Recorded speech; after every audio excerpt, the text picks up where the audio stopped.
Bueno, mi nombre es Magdalena Mastromarino. La presente ponencia se titula Prácticas de cocreación con entidades bióticas y mi pertenencia institucional es UNTREF. Bueno, en el presente trabajo voy a abordar diferentes producciones de bioarte a partir de los corrimientos que inician los nuevos materialismos en relación al concepto de agencia relacional. En primer lugar, estableciendo algunos lineamientos generales a partir de obras bioartísticas que trabajan con materialidades en contexto, para luego, en una segunda instancia, centrarme en los problemas que este tipo de producciones, pensadas a partir de la idea de cocreación, suponen a la hora de afrontar su inserción en espacios expositivos. Teniendo en cuenta la tensión teniendo en cuenta sobre todo esta tensión entre lo que podríamos llamar prácticas extractivistas, más afines a una suerte de naturaleza del simulacro, ¿no? Una naturaleza reencantada, y el concepto de ruina que estas obras suponen. Por último, voy a centrar en los modos en los que el bioarte se abre también hacia prácticas relacionales, experimentando con nuevos modos de vida. Bueno, en primer lugar, diferentes autores han dado cuenta de lo que podría llamarse una suerte de giro materialista en los estudios filosóficos y culturales. Se trata de una vuelta hacia la materia, en donde esta ya no es pensada de forma pasiva e inerte, sino en sus funciones, en sus capacidades de agencia y organización. Asimismo, algunas vertientes poshumanistas se abren hacia diversos modos de lo viviente, pensando en la naturaleza ya no como un todo, compuesto por partes individuales y diferenciadas, sino como, a partir de sus relaciones recíprocas, ¿no? Como sostiene Rossi Braidotti, materia, mundo y hombre son entidades estructuradas dialécticamente. La autora señala la crisis del antropos allana el camino a la irrupción de las fuerzas demoníacas de los otros naturalizados. Animales, insectos, plantas y medio ambiente, incluso planeta y cosmos, en su conjunto son ahora llamados a juego. El desafío de la estética estriba pues en abandonar la idea de naturaleza, ya sea pensada como objeto de contemplación o como una suerte de reserva disponible, inagotable de recursos, sino más bien es una exhortación a hacer mundos en compañía, ¿no? Citando a Donna Haraway, ensayando nuevas formas de parentesco, modos de vivir y morir con, en tantos jugadores multiespecies que somos. Esta vuelta hacia una agencialidad, pensada en términos no exclusivamente humanos, pareciera tener eco en producciones bioartísticas que indagan en diferentes modos de cocreación. El bioarte, en este sentido, se sitúa en una extensa genealogía que a partir de las vanguardias busca unir arte y vida. Y lo hace también a partir de la incorporación de materiales, atendiendo sobre todo a sus capacidades de presencia y a la capacidad de la obra de autoproducirse, ¿no? Pero también pensar la agencialidad implica cuestionar esta idea de la capacidad de actuar de entes bióticos enfrentados a entes no bióticos, sino más bien, saliendo de estas lógicas binarias, implica una suerte de despliegue en red, ¿no? Citando a Latour, una serie de prácticas nuevas, distribuidas y anidadas. Para Latour, ni el objeto ni el sujeto son fijos. Cuando sus proposiciones están articuladas, se unen para formar una nueva proposición. Se convierten en algo o alguien distinto. Es decir, el videoarte implica desprenderse, en algún sentido, de las consideraciones exclusivamente vitalistas de la agencia, ¿no? Esta ya no puede ser pensada como propiedad exclusiva de lo vivo, sino que implica un corrimiento hacia el carácter productivo de la materia, ¿no? Ya no sustancia estática y pasiva, sino abierta a su propio devenir generativo. En este sentido es que propongo analizar la obra, una serie de obras realizadas en contextos, con materialidades en contexto, y también incorporando otro tipo de elementos, como habitáculos orgánicos de Gabriela Mungía.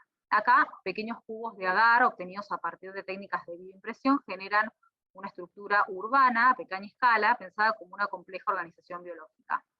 Un hábitat colonizado por microorganismos que toman estas estructuras como alimento y a partir de los propios procesos de intercambio, crecimiento, descomposición, alteran continuamente la arquitectura del espacio.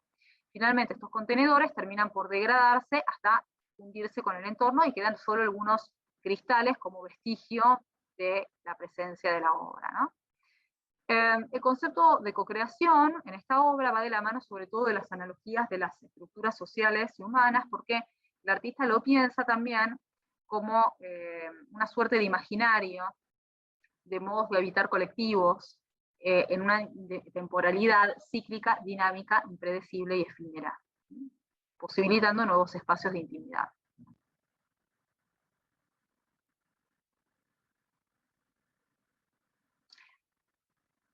La siguiente obra que voy a mencionar es Flujos en retorno del artista Ana Laura Cantera, ¿no? Que parte de la producción de celdas microbianas terrestres construidas con ladrillos biodegradables.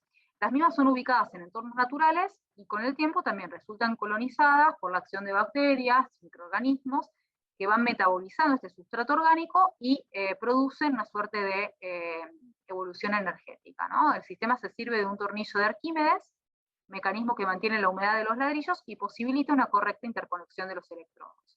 A partir del momento de su gestación, la obra está abierta a una tarea procesual que culmina nuevamente con la desintegración de todos los elementos utilizados para su construcción, proponiendo una estética de la ruina.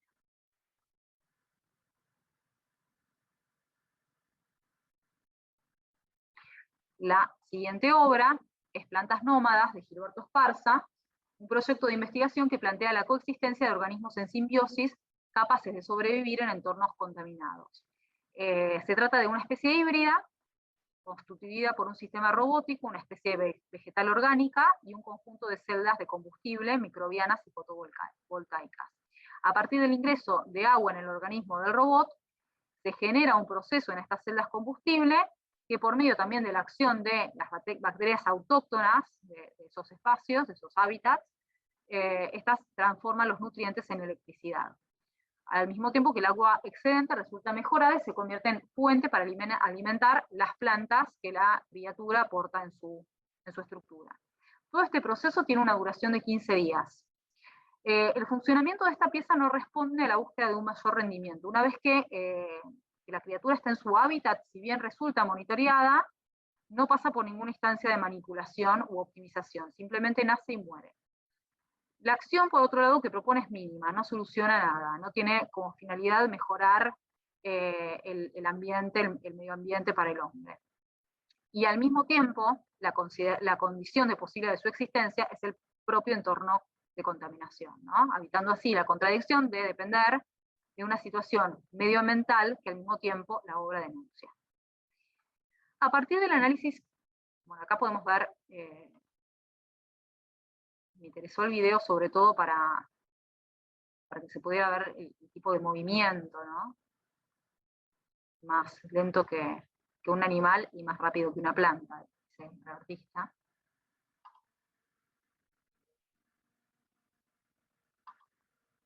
Bueno, a partir de estas obras yo esbozo algunos ejes rectores, ¿no?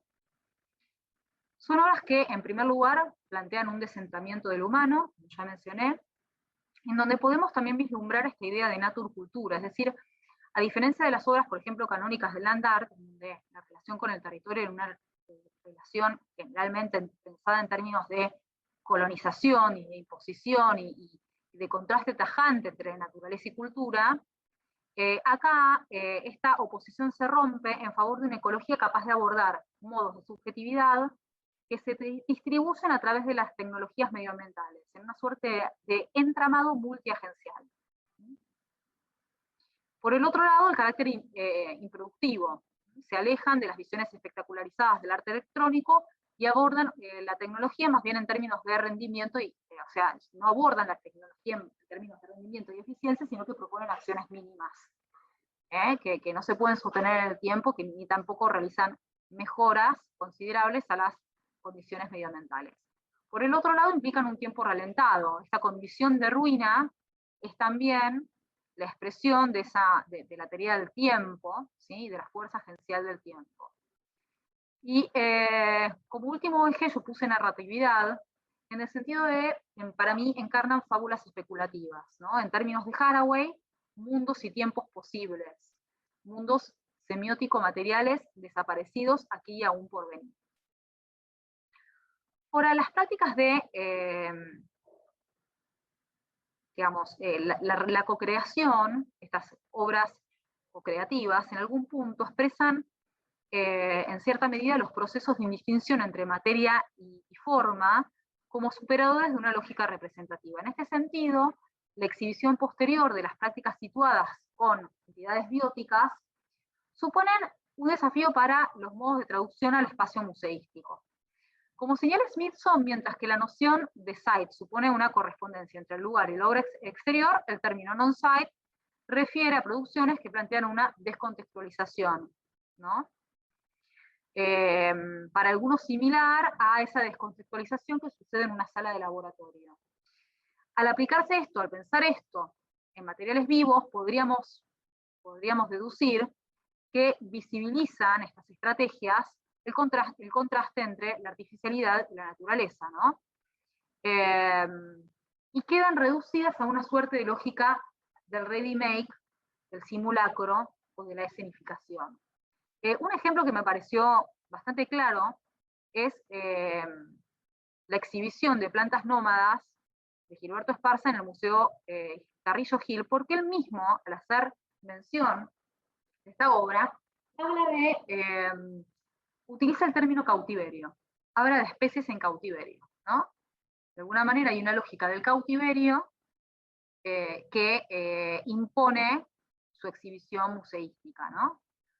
Allí, sobre una superficie regular, las criaturas aparecían junto a un estanque que contenía parte del agua extraída del lago Xoquimilco, que fue uno de los emplazamientos de la obra, y además, durante 3 meses se instaló un laboratorio para trabajar en los sistemas del robot, con el fin de mejorar su capacidad de adaptación en riberas contaminadas, para que pudiera actuar en diferentes riberas contaminadas. Yo antes mencioné cómo, una vez que estas criaturas están en el contexto, digamos, como prácticas situadas, no son partes de este proceso de manipulación. Sin embargo, a la hora de pensar el museo como laboratorio, Gilberto Esparza abandona de alguna manera esta idea de ruina, ¿sí?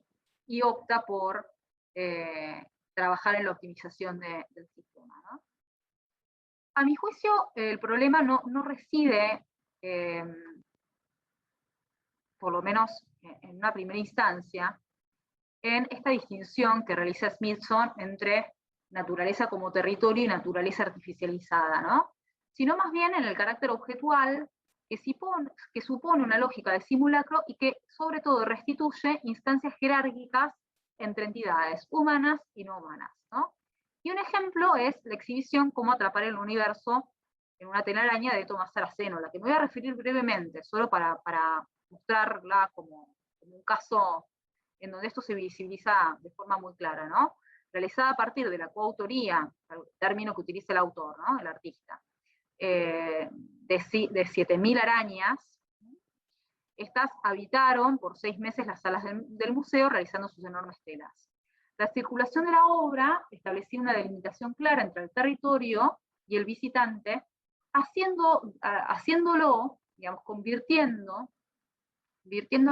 en una suerte de espectador, una naturaleza reencantada, ¿no? Pensada para un ojo humano y puesta a su servicio.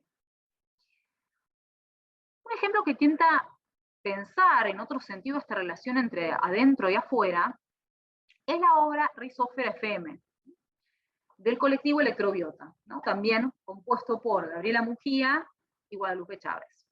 La intervención aquí comenzó en el árbol que está frente al Museo Almuntref, la sede de Caseros, en donde las artistas colocaron biotransmisores, que eran los encargados de recibir la actividad eléctrica, las transformaciones y condiciones biológicas de los suelos, y a partir del hackeo de retrotransmisores de auto, esas señales fueron reconducidas a una frecuencia de radio, ¿no?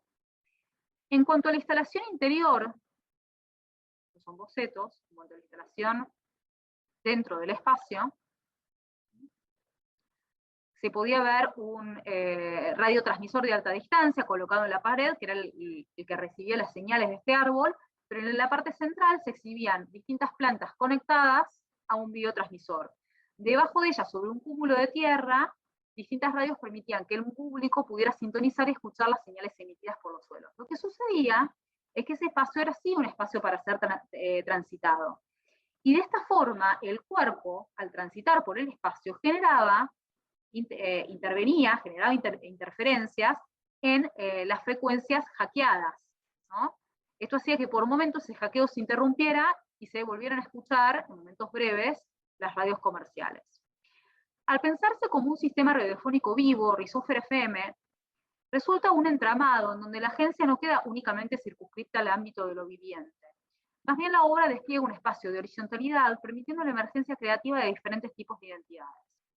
Asimismo, al poder intervenir en esa red, el espectador no queda relegado a una posición pasiva de observador de un paisaje tecnológico cosificado, sino que se vuelve parte activa de esa red invisible. Interviene sin poder del todo calcular los efectos de su acción, en un intento por superar la lógica jerárquica de la interacción propia de las obras electrónicas. Bueno, Rhizopher FM constituyó un interesante antecedente para el colectivo para repensar estas lógicas que conectan el interior y el exterior del museo, ¿no? Pero también para empezar a cuestionar estas lógicas de disección y de descontextualización. Parece que es una obra bisagra y una instancia de acercamiento a las prácticas relacionales. En esta línea quisiera mencionar la última producción de este colectivo, Diálogos Interespecies en la Inmunidad Solidaria, una pieza realizada en plena pandemia en el marco del Festival Aleph, que se pensó como una red colectiva de intercambios, lecturas, debates y saberes, como forma de hacer comunidad y al mismo tiempo pensar en soluciones creativas para hacer frente al aislamiento. Voy a mostrar el video. Saco el volumen para que directamente se pueda ver, ¿no? Y quede de fondo. Acciones como el ritual de compostaje permitieron aún desde la virtualidad establecer un nexo afectivo y de integración. El colectivo señala, ¿no? Imaginamos la acción de compostar como un proceso de transformación solidaria y de resistencia interespecie. A partir de los saberes compartidos, cada participante trabajó en su tierra, con sus especies compañeras, generando un material nutrido, como podemos ver, de poemas, relatos, dibujos, collage, acciones, performance, piezas sonoras, fotografías, video. La apelación, por el otro lado, de crear tecnologías propias, no se limitó únicamente a la modalidad del open source, sino también a pensar colectivamente este vínculo con la tecnología. Un vínculo que implique otros modos sensibles de pensar la tecnología, ¿no? Un conocimiento más especulativo, más imaginativo. Algunas.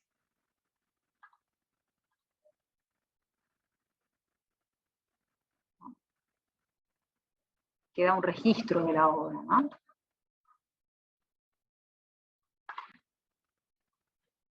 Saliéndose del terreno de lo objetual, algunas producciones bioartísticas